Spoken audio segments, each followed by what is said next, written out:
เนี่ย ครับ ก็เป็นสาวเมียผู้งามครับผม ไม่ที่ธรรมดาบ่เนาะเลยตัวโกงอยู่วงลุงโรดตะกี้ก็ว่ามันคักแล้วเว้ย นี่ มีคุยบุยได้ติ ว่าออนซ่อนหุ่นนี่อาดหลาดเลย แสดงว่าผู้สาวผู้เบานี่ต้องมาหมักหลายนี่เนาะ หลายผู้บ่าวหลายแต่ขี้ตะว่าเขาเจ้ามาเห็นแม่ว่าแม่ทุกข์เขาเจ้ากับเพิ่นหนี อันแต่ได้ใหม่ขั้นหมากมันมีผู้เดียวที่เห็นผู้มาหมัก อันใหม่ขันหมากมาหลายฝ่าหลายปีตอนนั้นเขาก็อายุได้20ประมาณ25 26ประมาณนี้26 27ถ้าไป ตอนนั้นนะ มีคนมาหมักอีกเมื่อวัน ไม่จนว่าหลายปีหลายฝ่าหลายปีอยู่มาจะอายุ48ปีแหม มีมาอีกดิ มีมาอีกผู้บ่าวมามักอายุ48ปีเด้ตอนนั้น บ่อยฟังอีก โอ้อายุ4แต่ว่ามันเลยมาเจ็บ20ปีเด้ โอ้อันนี้ผู้ใหญ่แล้ว แม่เป็นผู้ใหญ่เฒ่าแล้วได้บาดนี้ผู้ใดก็ว่าโอ้ย สาวใหญ่ เป็นสาวใหญ่แม่เจ้านวลนั่งกันคนก็คือพ่อหนาผ่าพ่อผืนอยู่บาดนี้พ่อแม่ก็ตายนี่จากน้องๆนุ่งเขาก็ไปเป็นคอเป็นกั้วกับท้องก็อยู่ผู้เดียวโคโลบาดนี้บาดนี้ก็เลยมาเปิดร้านขายลาบเป็ดอยู่บ้านเถิดไทยบ้านเถิดไทยนี่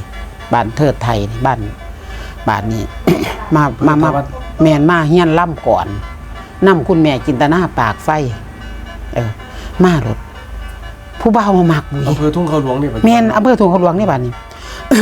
บ้านนี้อันพอนั้นเราเป็นเซี่ยวกันกับพ่อแม่กินแต่หน้าปากไฟไหมเพิ่นเป็นเซี่ยวกันเพิ่นนักเพิ่นแพงกันเนาะมาที่นี่รถ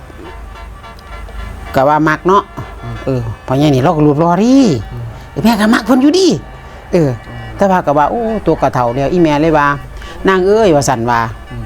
เฒ่าเลยไม่ว่าเอาผัวแซ่บเพียงละลูกว่าสั่นพ่อได้ผ้าสางผ้าแปลงมึงก็อยู่ผู้เดียวแม่ล่ะพะนะโอ้ยแม่หนูอายุหลายแล้วหนูบอกโอ้ยแต่60ปีเขาเก่ามึงก็40กว่านึงแม่เอารถเปียงก็ว่า มันก็ผ่านมาแล้ว วันนั้นมันก็นี่แหละตัวมึง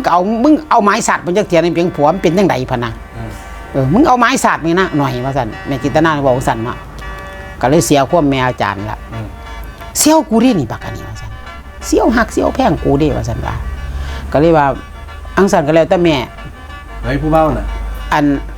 แม่จิตนาว่าแม่ก็เลยว่าแล้วแต่แม่ให้เอาก็สิเอาบ่ เซี่ยวไผ เสี่ยวแม่จิตนาเท่าพ่อน่ะแม่นท่านเพิ่นอายุ60ปีเด้แม่นเพิ่นอายุ58 59ประมาณเนี่ย บาดนี้ก็แล้วแต่แม่คันแม่ว่าให้เอาก็เอาว่าซั่นว่าก็ว่าบาดเพิ่นก็ไปปรึกษาลูกเพิ่นรู้เพิ่นกล้ามากแม่อยู่เด้ก็เลยว่าเอาก็เอาว่าซั่นว่ามื้อนั้นก็เลยไปคุยกันอันมึงสิเอาลูกสาวกูแท้บ่ล่ะหมอว่าซั่นเอาอยู่ว่าซั่นว่า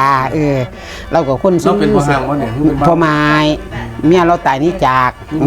ลูกโอ้ยลูกเพิ่นก็เป็นใหญ่เป็นจวงเป็นจันทร์เบิ่แล้วเนาะลูกเพิ่นก็ได้เป็นเจ้าเป็นนายเบิ่แล้วลูกเพิ่นคนหน้าตาดี